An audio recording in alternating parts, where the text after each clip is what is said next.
এ বিশ্বদয়ে বিরাট শিশু আনমনে খেলিছ এ বিশ্বদয়ে বিরাট শিশু আনমনে খেলিছ প্রলয় সৃষ্টি তব পুতুল খেলা প্রলয় সৃষ্টি তব পুতুল খেলা নিরজনে প্রভু নিরজনে খেলিছ এ বিশ্বলয়ে বিরাট শিশু আনমনে খেলিছ শূন্যে মহা আকাশে তুমি মগ্ন লীলা বিলাসে শূন্যে মহা আকাশে তুমি মগ্ন লীলা বিলাসে ভাঙিছ গড়িছ নীতি ক্ষণে ক্ষণে ভাঙিছ গড়িছ নীতি ক্ষণে ক্ষণে নিরজনে প্রভু নিরজনে এসব গান সব গানের তুলনা কখনো টাকা পয়সা দিয়ে করাই যায় না। জেনে রাখবেন জগৎ বিশ্ব ব্রহ্মাণ্ডে সূর্য গ্রহ নক্ষত্র চন্দ্র তারা যা দেখছো সব ভগবানের পায়ের তলায় ধুলোর মতো, আর সেই ধুলোর মতো জগতে তোমরা ধুলোর মতো বাস করছো। আর আমাদেরই এত অহংকার যে আমরা এখন ভাবতে শুরু করেছি আমরা বোধহয় ভগবানের থেকেও বড়। হাতে একটা স্মার্টফোন পেয়ে আর ডিজিটাল জগতে আমরা বাস করে আমরা ভাবছি যে আমরা বোধহয় ভগবানের থেকেও বড় হয়ে গেছি। এই ভ্রান্ত ধারণার মধ্যে থাকবেন না। আপনি যে টেকনোলজিতে বাস করছেন এর থেকে কোটি কোটি উন্নত টেকনোলজি জগতের বিশ্ব ব্রহ্মাণ্ডে অন্য জায়গায় ছড়ানো আছে। আপনার অস্তিত্ব থাকলেও ভগবানের কিছু যায় আসে না, না থাকলেও ভগবানের কিছু যায় আসে না। সব ভগবানের পায়ের তলায় ধুলোর মতো বাবা। তারকার বিশোষী হেলো না তব হে উদাসী পড়িয়া আছে রাঙা পায়ের কাছে রাশি রাশি নিত্য তুমি হে উদাস সুখে দুঃখে অবিকার নিত্য তুমি হে উদাস সুখে দুঃখে হাসিছ খেলিছ তুমি আপন সনে হাসিছ খেলিছ তুমি আপন সনে নিরজনে প্রভু নিরজনে খেলিছ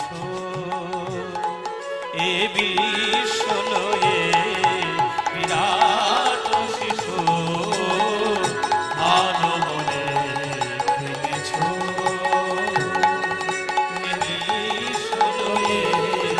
বিরাট শিশু আনমনে খেলিছ খেলিছ খেলিছ।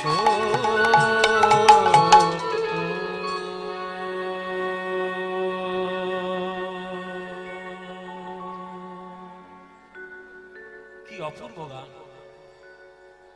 আজকের এই যে বিদ্যাপতি ভগবানের করুণা পাচ্ছে সে কি এমনি এমনি? এটাও ভগবানের খেলা।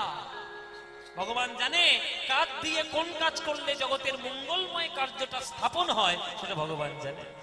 তাই আগের থেকে ভক্তদের পাঠিয়ে দেন।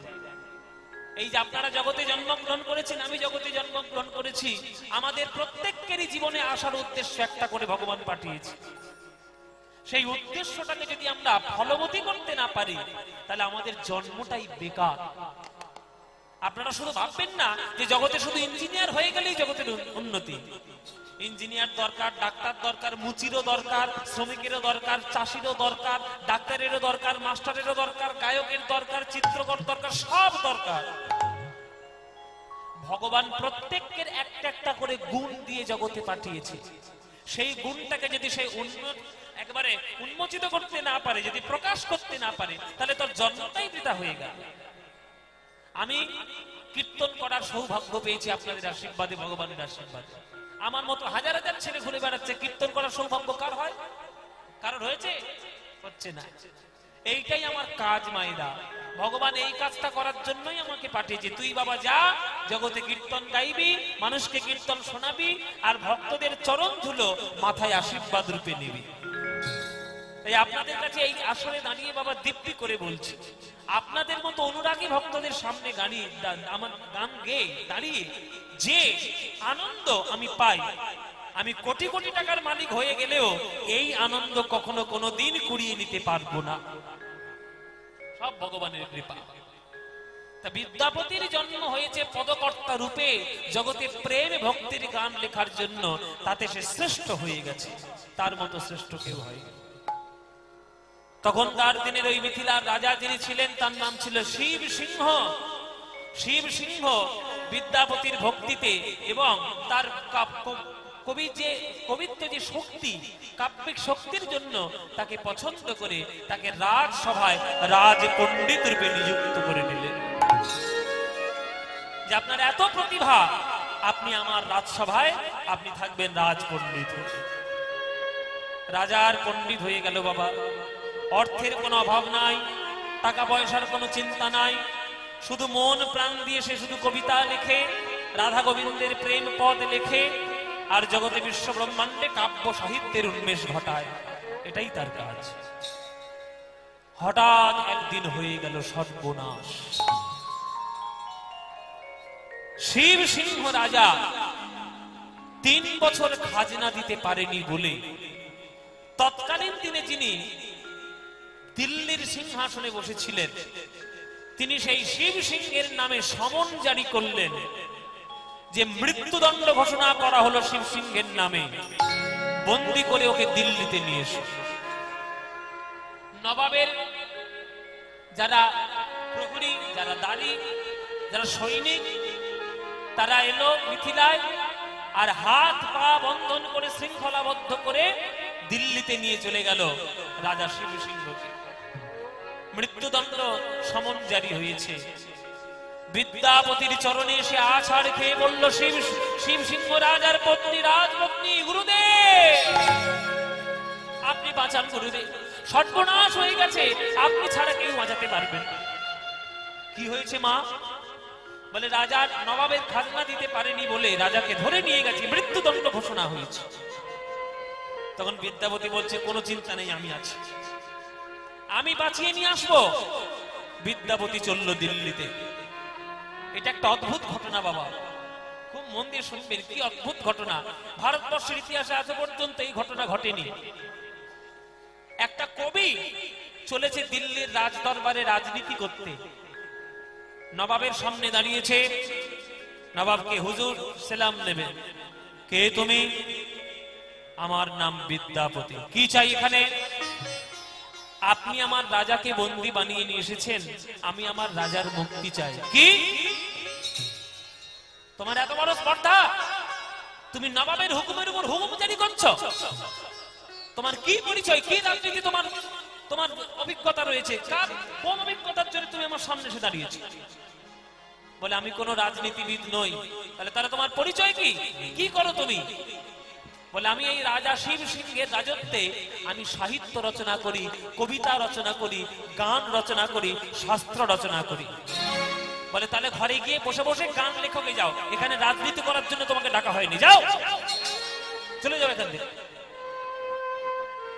তখন বিদ্যাপতি বলছে, শুনুন নবাব, আপনি যদি মনে মনে স্থিরই করে নিয়েছেন যে আমার মহারাজকে মৃত্যুদণ্ড আপনি দেবেন, তাহলে দয়া করুন আমার উপরে, মহারাজকে মৃত্যুদণ্ড আপনি দিন, আমার কোনো আপত্তি নাই, কারণ আপনি নবাব, আপনি যেটা করবে সেটাই হবে। কিন্তু তার আগে আপনার সামনে আমার গলাটা কেটে ফেলে দিন, মৃত্যুদণ্ড আগে আমার দিন, আমি মরে যাই, তারপর আমার রাজাকে আপনি মৃত্যুদণ্ড দেবেন কি না দেবেন আপনার ব্যাপার, আমি দেখতেও আসবো। তখন নবাব বলছে, কেন আমি তোমার গলা কাটতে যাবো কেন? তুমি কি কোন অপরাধ করেছো? আমি তো তোমার গলা কাটবো না, আমি তোমার মৃত্যুদণ্ড দেব না, তুমি কি অপরাধ করেছো? বলে, শুনুন নবাব, অপরাধ আমার নয়, অপরাধ আমার এই কাব্য শক্তি। ভগবান কাব্য শক্তির অধিকারী করে আমাকে জগতে পাঠিয়েছে। আর একটা লোকের সাহিত্য কাব্য তখনই প্রস্ফুটিত হয় যখন সে তার রাজার সাহচর্য পায়। আমার রাজাই যদি না থাকবে, তাহলে কার রাজত্বে বসে বসে আমি কবিতা লিখবো, গান লিখবো, সাহিত্যের প্রকাশ করবো? তাহলে আমার রাজাকে মৃত্যুদণ্ড দেওয়া মানে আমার কাছ থেকে আমার ছাদটা উড়ে চলে যাবে। দরকার নেই আমার বাঁচার, আপনি আমার আগে গলাটা কেটে ফেলুন, তারপর আমার মহারাজকে মৃত্যুদণ্ড দিন। তখন নবাব বলছে, বাবা এতজন কবিতা লিখতে এসছে কবি, ওই কোন কবিতা এইরকম করে কোনোদিন কথা বলেন। তখন নবাবের মন একটু নরম হলো, নরম হয়ে বলছে, আচ্ছা তুমি কি ধরনের গান লেখো? বলে, আমি রাধা গোবিন্দের পদ লিখি, আমি বৈষ্ণব পদাবলী রচনা করি। ও, প্রেমের গান? তা প্রেমের গান আমাকে একটা শোনাতে পারো? বলে, নিশ্চয়ই শোনাবো, আপনি আজ্ঞা দিন, কি গান শুনবেন? বলে, শোনো, এই সবার সামনে আমি রাজসভায় কথা দিলাম, তুমি যদি গান গেয়ে আমার মন গলাতে পারো, তোমার রাজার মৃত্যুদণ্ড আমি মুকুব করে দেব। দেখি তুমি কত বড় কবি হয়েছে। এত বড় বড় কথা যখন তুমি রাজসভায় বললে, তাহলে তোমার কাব্য শক্তির পরিচয় আমার নিতে হবে, গান গাও আমার সাথে। তখন বলছে, বলুন আপনি কোন ধরনের গান শুনবেন, কি বিষয়ে আপনি গান শুনবেন? বলে, এদিকে এসো, এদিকে এসো। বিদ্যাপতিকে ডেকে নিল রাজসভার উপরে সিংহাসনের কাছে, কাছে ডেকে নিয়ে জানলা দিয়ে দেখাচ্ছে নবাব। বলে, ওই দেখো, ওই যে যমুনার তীর, ওই দেখ একটা রমণী স্নান করতে নেমেছে। ওই যে রমণী স্নান করতে নেমেছে, ওই রমণীটির রূপ বর্ণনা করে আমার মনটা গলাও দেখি। দেখি তুমি কত বড় কবি হয়েছে। যদি মন গলাতে পারো, তাহলে তোমার রাজার মৃত্যুদণ্ড আমি মুকুব করে দেব। দেখি তুমি কত বড় পদকর্তা হয়েছে, কত বড় বৈষ্ণব পদকবি হয়েছে, শোনাও আমায়। হরি বল বাবা। সঙ্গে সঙ্গে বিদ্যাপতি যোগ মায়াকে স্মরণ করছে, মা দুর্গাকে স্মরণ করছে। মা গো, তুমি আমায় আশীর্বাদ দিয়েছিলে যে যেক্ষণে আমি মনে করব ঠিক তখনই আমি গোপী অনুরাগে ব্রজ প্রেম লাভ করতে পারবো।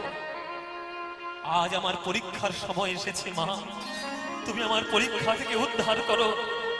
আজ আমার মনের মধ্যে গোপী প্রেম জাগ্রত করো। সঙ্গে সঙ্গে সেই গোপী প্রেম জাগ্রত হলো গোপী বিদ্যাপতির হৃদয়ে। এইবার জানলা দিয়ে যমুনার তীরে ওই মেয়েটাকে দেখছি। বিদ্যাপতি মনে মনে ভাবলেন, দিল্লি হলো যমুনার তীরে। ভালো করে বুঝুন, ভালো করে বুঝুন, দিল্লি হলো যমুনার তীরে, আর আমাদের বৃন্দাবনটাও হলো যমুনার তীরে। তাহলে ওই যে রমণী স্নান করছে, আমি কেন মনে করব একটা সাধারণ রমণী স্নান করছে? আমি মনে করব যমুনার জলে যেন আমার রাধা রানী স্নান করছে। ওই রাধা রানীর রূপের বর্ণনা আমি আমার গানের মধ্যে করব। আমি মনে করব যমুনার জলে রাধা রানী স্নান করছে, আর কদম গাছের আড়াল থেকে আমার গোবিন্দ সেই রূপ দর্শন করছে। তাহলেই বুঝতে পারবে আমার মনের কথা আর আমার কাব্য শক্তির পরিচয়। সখা কোন কামিনী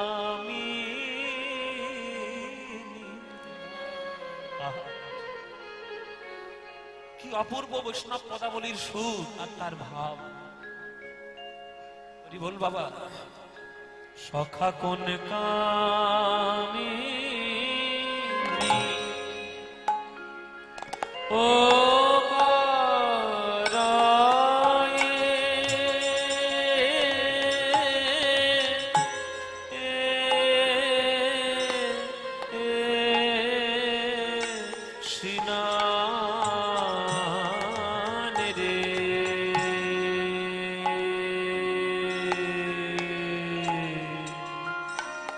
সখা কোন কামি।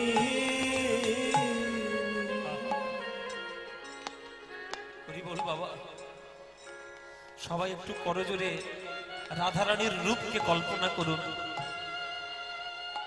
যমুনার জলে আমার রাধারানী স্নান করছে, আর সেই রূপ কদম গাছের আড়াল থেকে আমার গোবিন্দ দেখছে। আর সেই রূপের বর্ণনা কেমন হবে বিদ্যাপতি লিখছে, ও তার আকণ্ঠ বপু জলে বইসে, আর বদন মাত্র জলে ভাসে, দেখে আমার মনে যেন যমুনার উপরে ওগো সোনার ভাসে রে।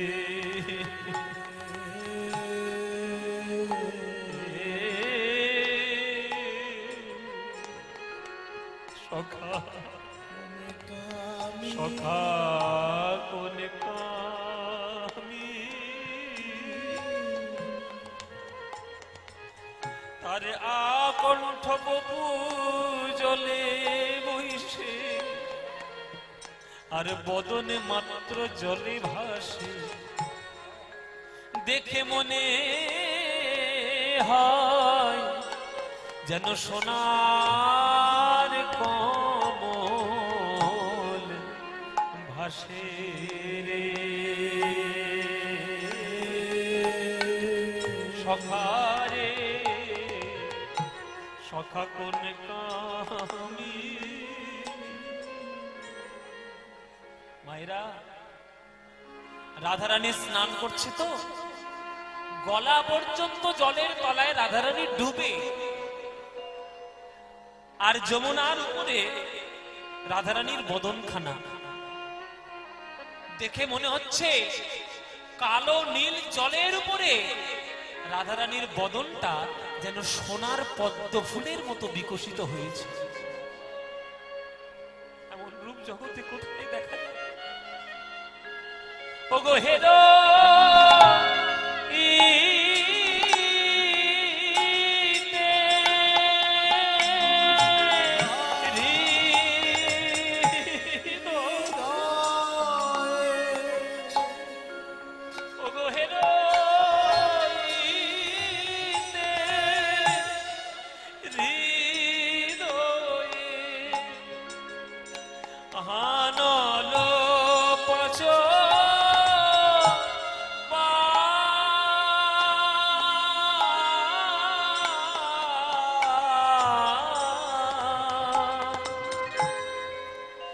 সখারে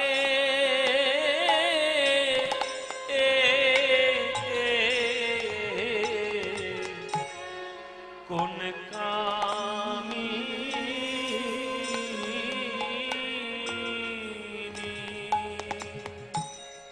যেই চোখের জলে বিদ্যাপতি এমন সুন্দর করে গান রাধারানীর রূপের বর্ণনা করছে, সেই যে নবাব সিংহাসনে বসেছিল, এতদিন তারা রমণীর স্নান দেখত কাম দৃষ্টিতে, আজ বিদ্যাপতির করুণায় মা দুর্গার কৃপায় আজ সেই নবাবের নয়ন থেকে ঝর ঝর ধারায় জল পড়েছে। নিতাই গৌর প্রেমানন্দে হরি। নবাব ছুটে এসে বিদ্যাপতির চরণে জড়িয়ে ধরেছে। তুমি কেমন গান শোনালে, কেমন গান শোনালে কবি! এমন গান তুমি সুর আমার কানে শোনালে, আমার চোখ থেকে যে আজ পর্যন্ত জল পড়েনি গান শুনে, আজ জীবনের প্রথম আমি গান শুনে কাঁদছি। কি গান শোনালে তুমি বলো কবি?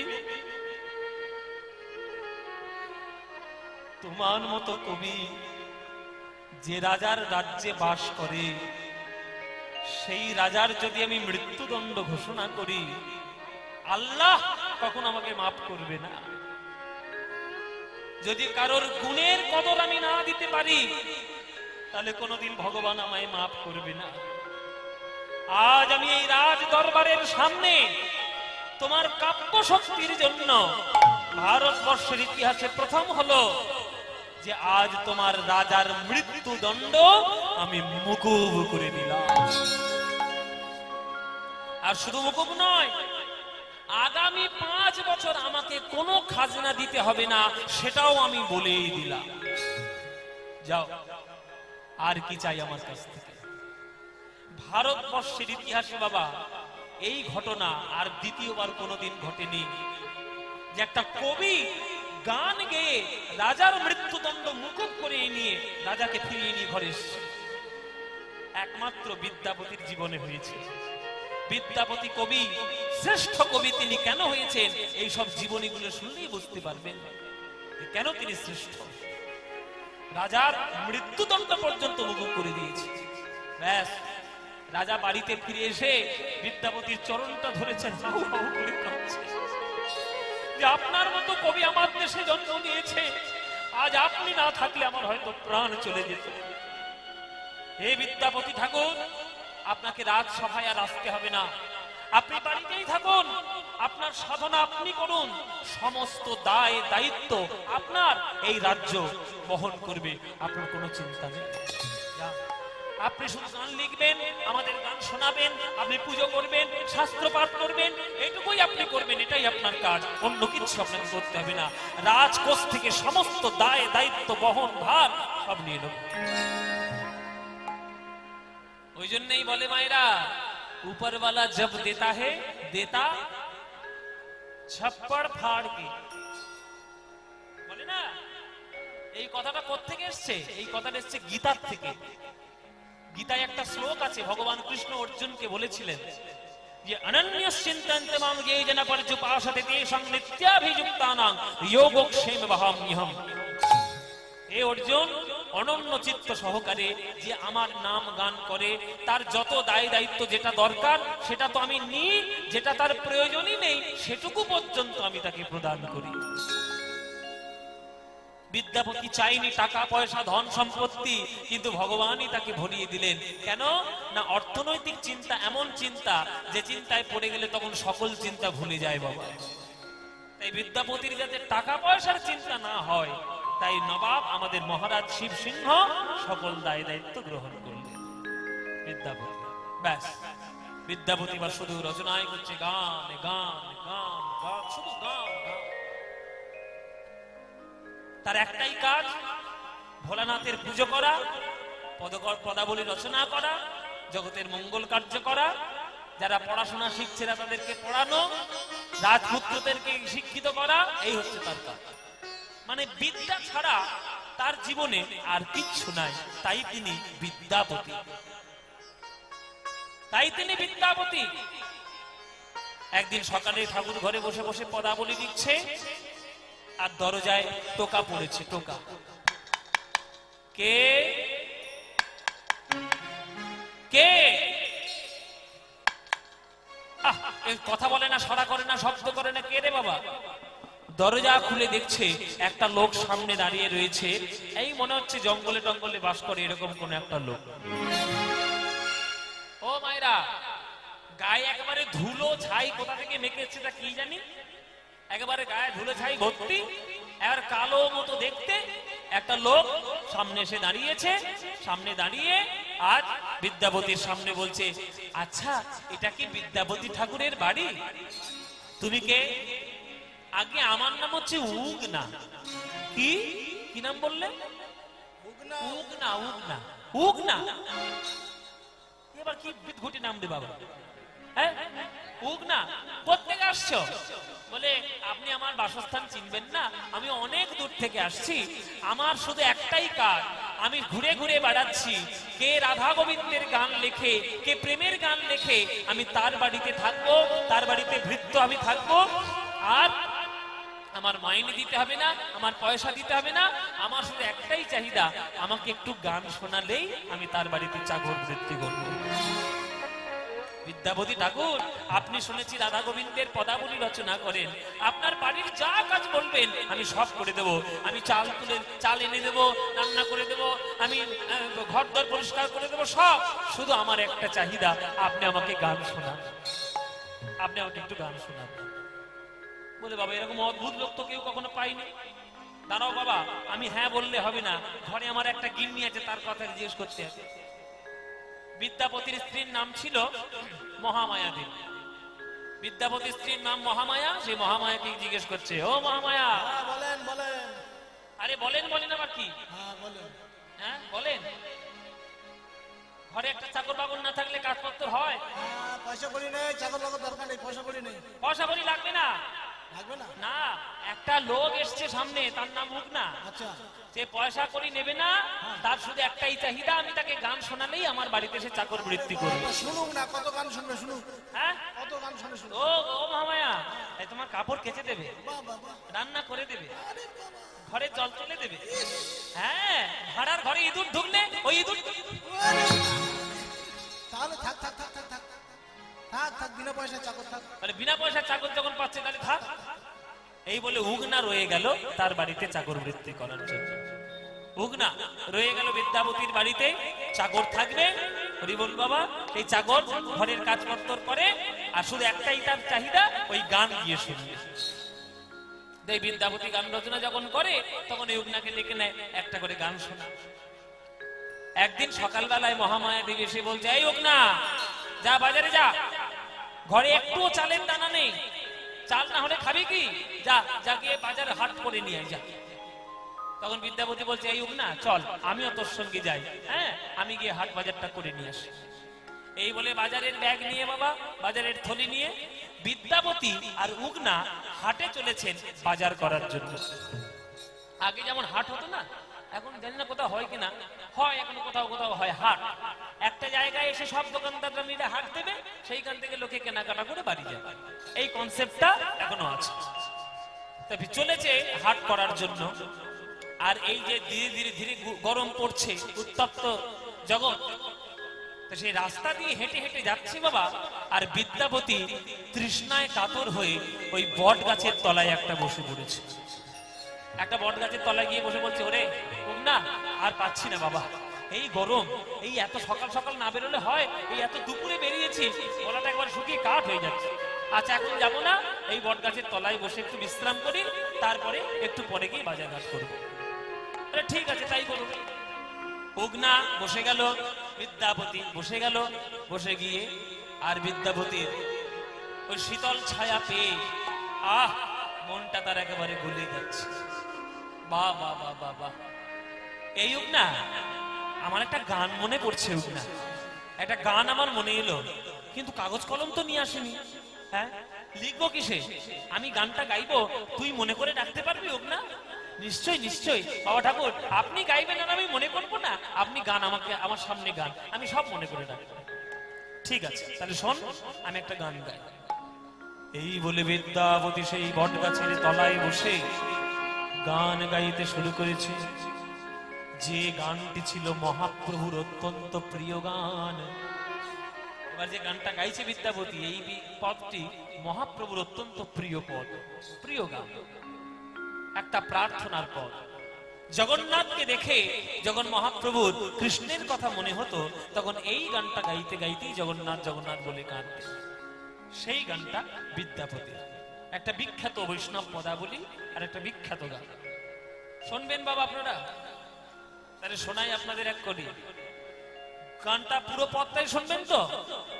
তাহলে চলুন বিদ্যাপতির লেখা এক শ্রেষ্ঠ প্রার্থনার পদ আপনাদেরকে শোনা। মধ্যম দশকোষী তাল, মধ্যম দশকোষী তালের উপর এই গানটি। কীর্তন পদাবলী, কীর্তনের আদি ধারা বাবা বড় বড় তালের গান। যদিও সেইগুলো এখনকার দিনে বড় কম হয়ে যাচ্ছে, কিন্তু সেইগুলোই হচ্ছে আসল গান। সেই গানগুলোই যদি কেউ শুনতে পারে তবে কীর্তন সঠিক শুনবে। এই গানটি বিদ্যাপতির গান। ও হে রাধা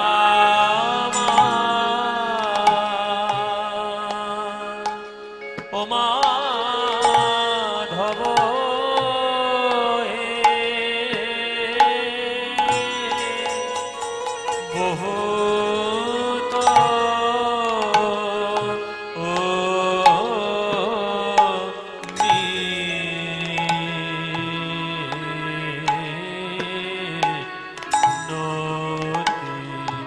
বহুত মিনতি করো তো ও হে রাধা ও মাধব এই নিবেদন তব পায়ে চরণ ছাড়া করো না হে নিবেদন তব পায়ে চরণ ছাড়া করো না হে নিবেদন তব পায়ে আমি ওই চরণে সদ নিলাম নিবেদন তব পায়ে চরণ ছাড়া করো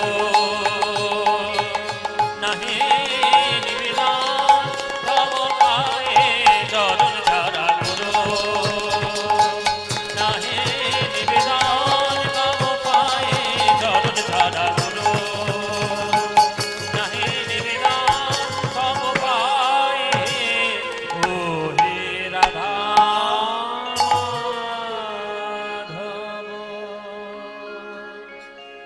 মাধব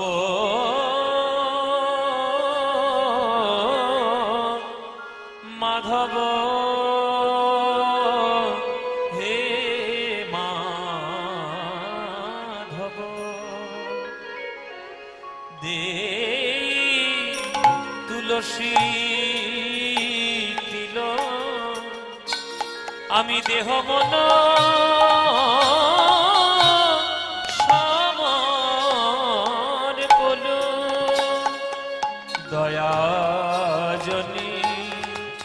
দয়াজনী ছোড়ো বিময় হে মাধব ওগো আমায় দয়া ছেড়ো না হে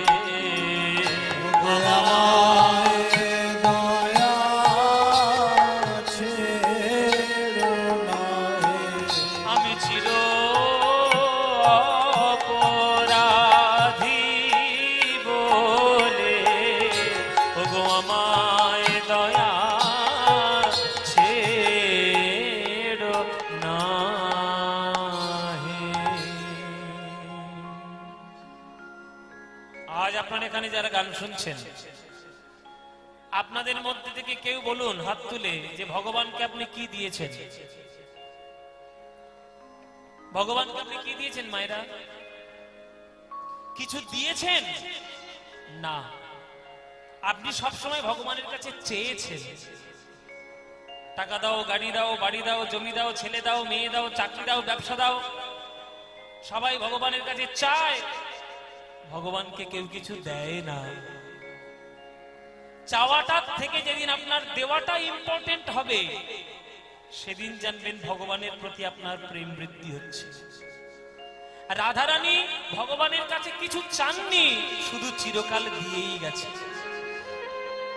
আর আমরা ভগবানের কাছে চিরকাল চেয়ে গেছি।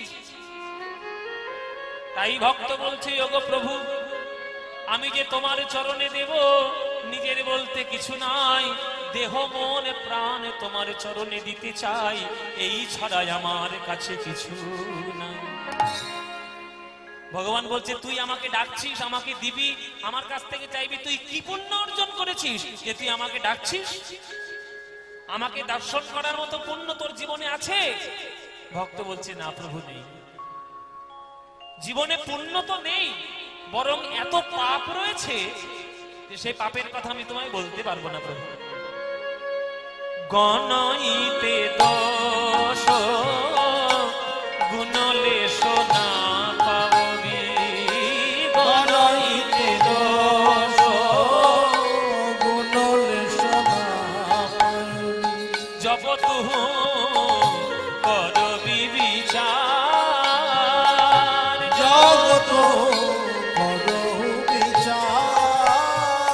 গুণ তো কিছুই পাবে না মাধব, আমার গুণ তো কিছু পাবে না মাধব। কেবল রাশি রাশি দোষ পাবে, আমার গুণ তো কিছুই পাবে না মাধব। কেবল রাশি রাশি দোষ পাবে, গুণ তো কিছু পাবে না মাধব। তুহু জগন্নাথ জগতে কহয়সি, ও জগন্নাথ জগতে কহয়সি। জগবাহির নহময়ী ছাড়, জগবাহির নহময়ী ছাড়। আমি তো জগৎ ছাড়া নই হে। প্রভু আমি তো জগৎ ছাড়া নই। তুমি যদি জগন্নাথ হবে তাহলে আমি তো জগৎ ছাড়া নই হে। তুমি যদি জগন্নাথ হবে আমি তো জগৎ ছাড়া। ও মায়েরা, একটা চায়ের কাপে যতটুকু চা ঢালা সম্ভব তার থেকে যদি বেশি চা ঢালা হয় কি হবে? উপচে পড়ে যাবে। তাহলে আমার হৃদয়টা হচ্ছে কাপের মতো, পাপটা হলো চায়ের মতো। আমার হৃদয় রূপ কাপে যতটুকু পাপ ধরার ক্ষমতা ততটুকু তো করেইছি, এত পাপ বেশি করেছি যে হৃদয়ে জায়গা নেই, উপচে উপচে এবার পাপটা পড়ে যাচ্ছে। ভগবান বলছে তাহলে তুই পাপও করেছিস, আবার আমাকেও ডাকছিস, আবার আমার উপর ফলাও করছিস যে আমি তোকে কৃপা করতে বাধ্য।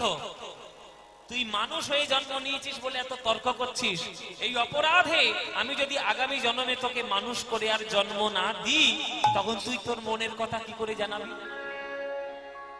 তখন ভক্ত বলছে প্রভু গো, আগের জন্মে যদি মানুষ করে জন্ম না দাও তাহলে আগের জন্মের কথা আমি এই জন্মে বলে গেলাম।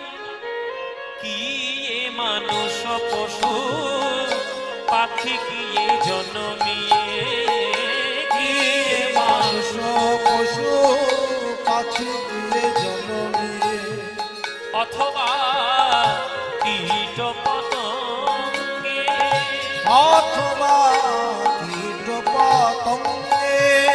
আমার কর্ম বিপাকে গতাগতি পুন পুন, কর্ম বিপাকে গতাগতি পুন পুন। যেন মতি রহ তুয়া পর সঙ্গে, ওই মতির পর সঙ্গে। হে গোবিন্দ, যদি আগামী জন্মে গাছপালা রূপে আমায় জন্ম দাও তাহলে দয়া করে আমায় তুলসী বৃক্ষ রূপে জন্ম দিও। তুলসীর পাতা দিয়ে তোমার সেবা করব, মঞ্জরি দিয়ে প্রসাদ হব, আর তুলসীর কাষ্ঠ হয়ে ভক্তদের গলায় তুলসীর মালা হয়ে আমি জন্ম নেব। যদি জলের প্রাণী করে জন্ম দাও তাহলে দয়া করে আমাকে শঙ্খ রূপে জন্ম দিও। তোমার আরতি যখন হবে আমি ফুৎকারে বেজে উঠতে পারবো। যদি তুমি পোকামাকড়ে করে জন্ম দাও দয়া করে আমাকে মৌমাছি করে জন্ম দিও। ফুল থেকে মধু আহরণ করব, আর সেই মধু দিয়ে তোমার প্রসাদ তৈরি হবে। যদি পাখি করে জন্ম দাও তাহলে ময়ূর করে জন্ম দিও। চূড়ার বেখমের পালক তোমার চূড়ার সেবায় কাজে লেগে যাবে। যদি পশু করে জন্ম দাও যেন গাভী করে জন্ম দিও। দুগ্ধ রূপে তোমার কাছে প্রসাদ হয়ে জীবন সার্থক করব, আর মরণের পর চর্ম দিয়ে মধুর মৃদঙ্গ হব, হরিনাম সংকীর্তনে বাজাতে কাজে লাগবে।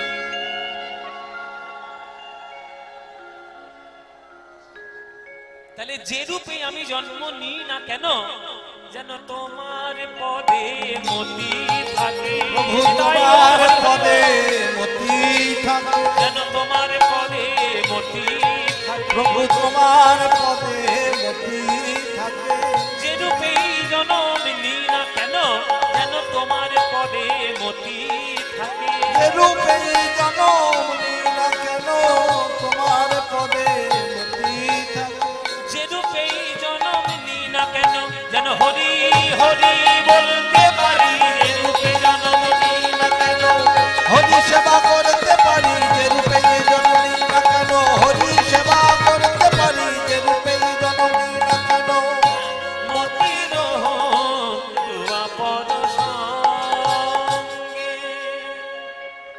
ধনয়ে বিদ্যাপতি অতিশয় কাতর, ধনয়ে অতিশয় কাতর, ধনয়ে বিদ্যাপতি অতিশয় কাতর, ধনয়ে বিদ্যাপতি অতিশয় কাতর, তরইতে ইহ ভব সিন্ধু, হইতে ইহ ভব সিন্ধু, তুবা পদ পল্লব করু অবলম্বন, পদ পল্লব করু অবলম্বন, তুবা পদ পল্লব করু অবলম্বন, পদ পল্লব করু অবলম্বন, দিলয়াদ দেহ দিন বন্ধু, দিলয়াদ দেহ দিন বন্ধু, আমায় দান করো হে দান, এক বিন্দু কৃপা দান করো হে এক বিন্দু,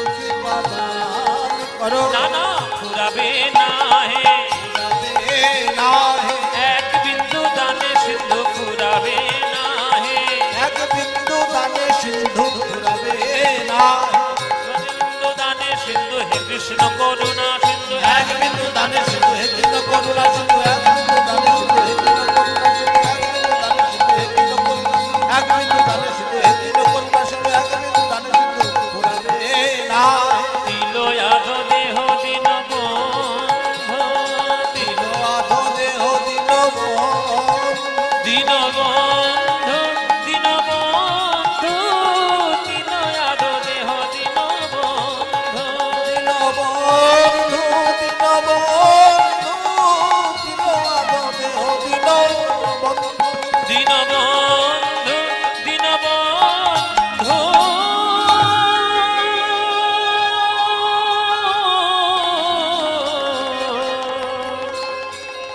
তিলয়াদ দেহ দিন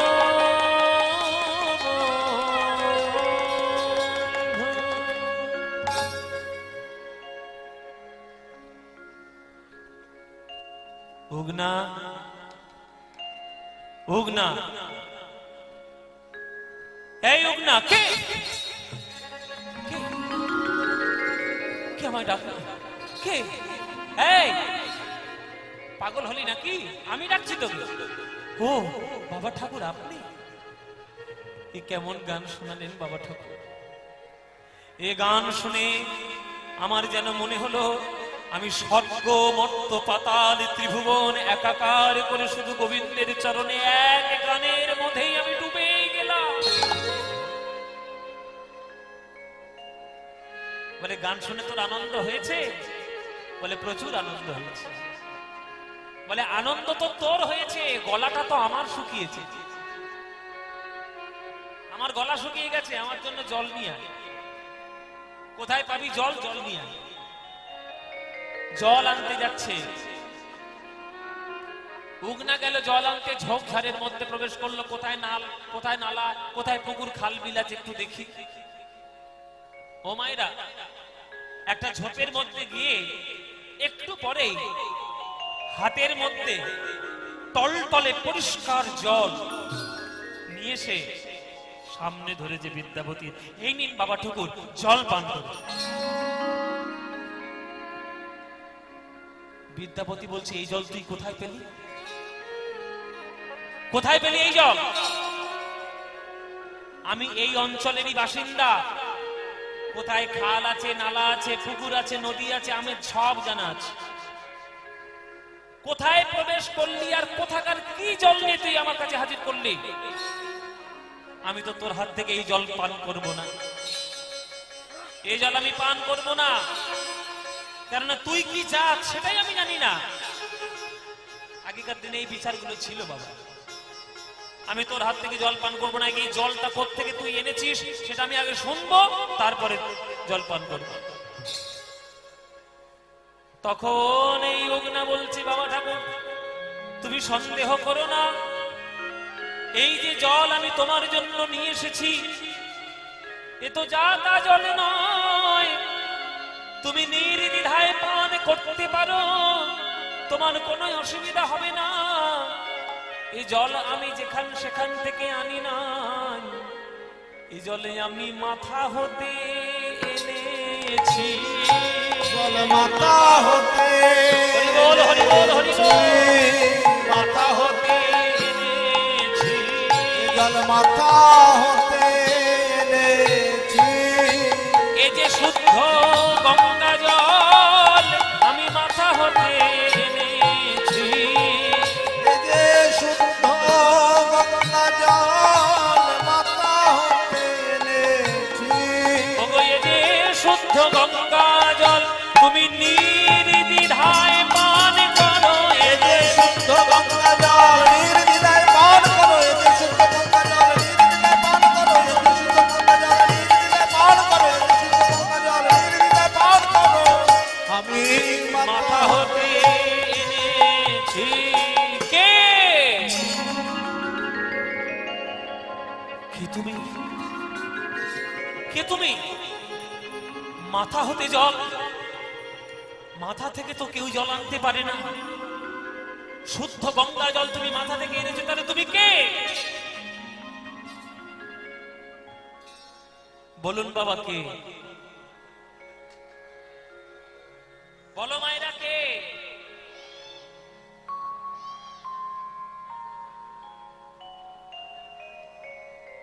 উগনা বলছে, বিদ্যাপতি তোমার পদাবলিতে আমি সন্তুষ্ট হয়ে তোমার বাড়িতে এসেছিলাম রাধা গোবিন্দের গান শুনবো বলে। এতদিন তোমার বাড়িতে চাকর রূপে ছিলাম, আজ দেখো আমার রূপ দেখো।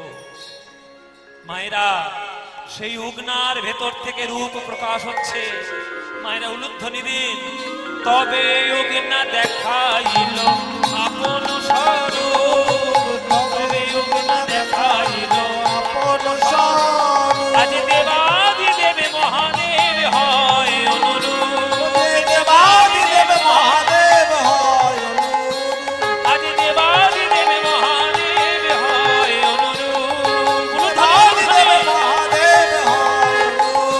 প্রভু প্রভু তুমি ক্ষমা করো, প্রভু তুমি ক্ষমা আমি চরণ চিনতে পারি নাই, প্রভু তুমি ক্ষমা করো। চরণ চিনতে পারি নাই, প্রভু তুমি ক্ষমা করো। আমি চরণ চিনতে পারি নাই, ওই অপরাধী হলাম, চরণ চিনতে পারি নাই, অপরাধী হলাম।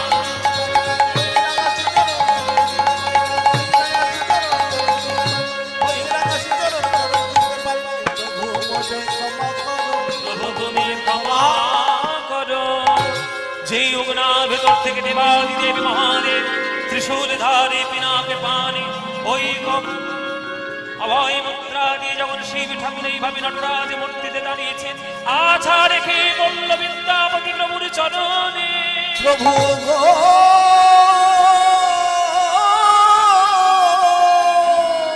প্রভু আমি কি অপরাধ করেছি প্রভু?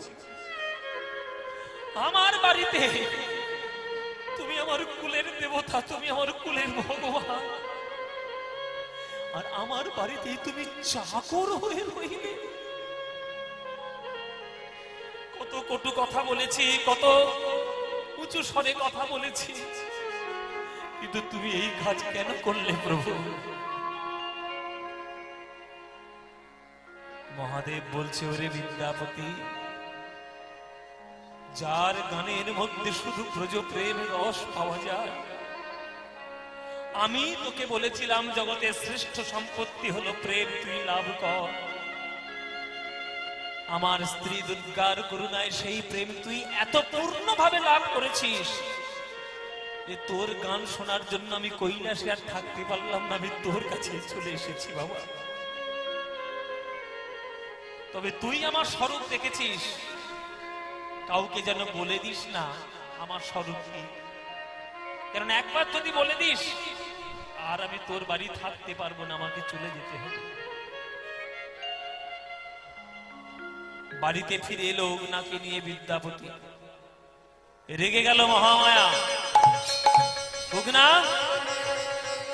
বাবুর সঙ্গে জমিদারি দেওয়ার জন্য বাজারে গেছিলিস, চাল কোথায়, বাজার কোথায়, আমি রান্না করবো কি? হাড়ির মধ্যে শুধু জল ফুটছে, তোরা চাল নিয়ে এলে তবে আমি ভাত চড়াবো। আর তোর এত বড় স্পর্ধা, তুই জমিদার হয়ে গেছিস, যা যা বাজারে যা, যা তুই বাজারটা করে নিয়ে আয়। তখন বিদ্যাপতি বলছে, মহামায়া তুই কার প্রতি কি করছো এমন করে? ভদ্রভাবে কথা বলো। আরে ভদ্রভাবেই বলছি, চাকরের সঙ্গে আবার কি বলবো? এই যাবি কিনা বল। যাবি না? এই বলে একটা লাঠি নিয়ে এই বিদ্যাপতির স্ত্রী মহামায়া যখন ওই অগ্নার অঙ্গে আঘাত করতে যাবে, মহামায়া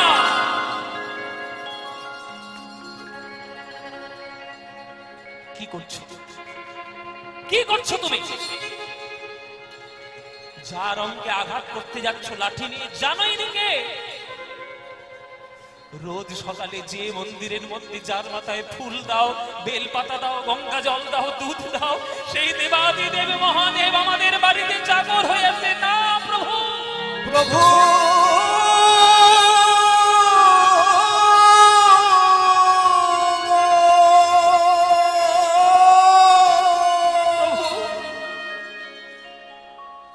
তুমি কেন করলে প্রভু? স্বামী স্ত্রী দুজনেই চরণ জড়িয়ে ধরে কাঁদছে, কিন্তু তারা আর কি কাঁদছে বাবা, শিব ঠাকুর তার থেকে আরো বেশি কাঁদছে। ওরে বিদ্যাপতি, তোকে যে আমি বারবার বললাম আমার পরিচয় বলবি না সবার কাছে, তোর স্ত্রীর কাছে তুই বলে দিবি, আর আমি তোর বাড়িতে থাকতে পারবো না, এইবার আমাকে ফিরতে হবে কৈলাস। না প্রভু, আমরা তোমাকে যেতেই দেব না আমাদের বাড়ি ছেড়ে। না বাবা, এরকম বলতে নেই, আমাকে যেতেই হবে। তবে রোজ আমি তোর কাছে গান শুনবো, এই কথাটাও তোকে আমি দিয়ে গেলাম।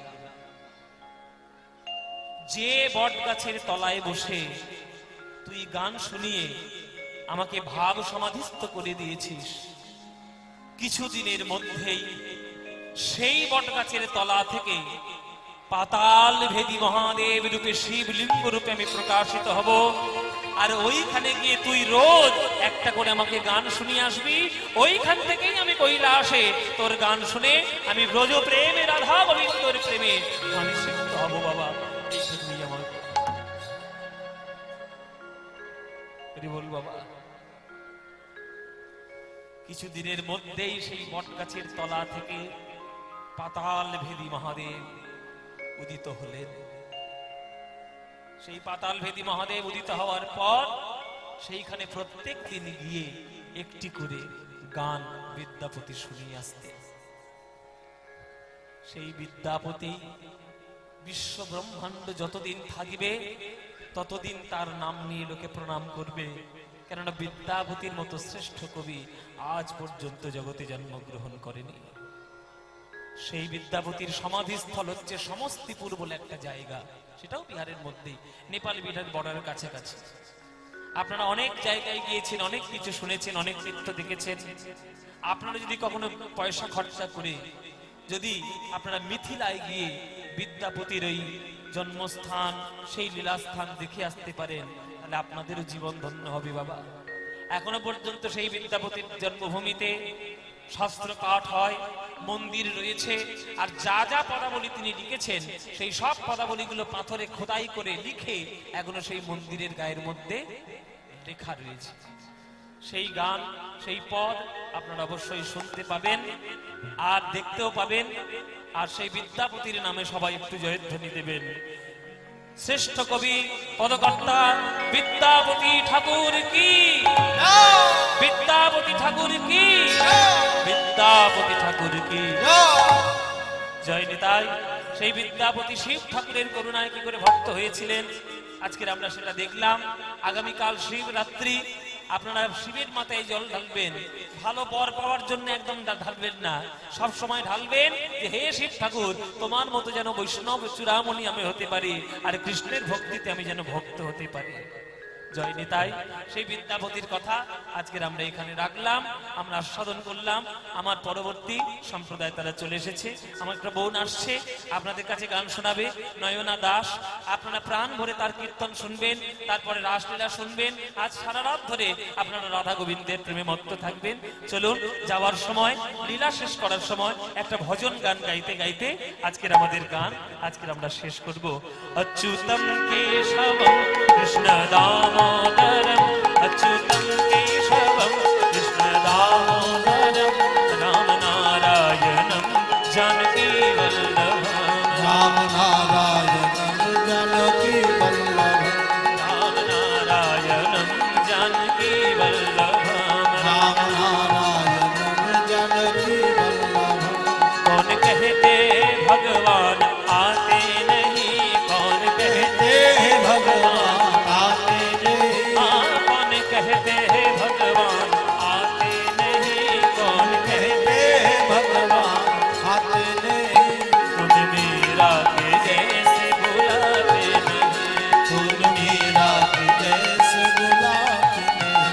अच्युतम केशवम कृष्ण दामोदरम, अच्युतम केशवम कृष्ण दामोदरम, राम नारायणम जानकी वल्लभम, राम नारायण जानकी वल्लभ।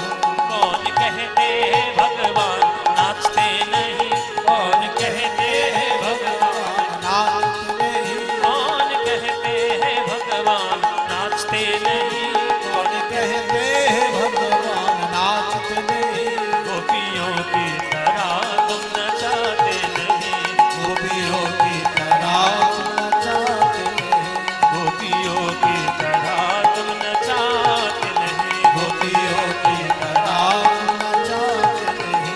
अच्युतम केशवम कृष्ण दामोदरम, अच्युतम केशवम कृष्ण दामोदरम, राम नारायणम जानकी वल्लभम, राम नारायण जानकी वल्लभम, राम नारायण कृष्णा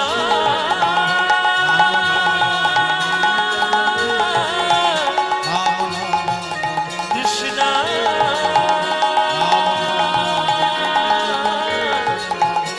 हरे कृष्णा हरि ओ।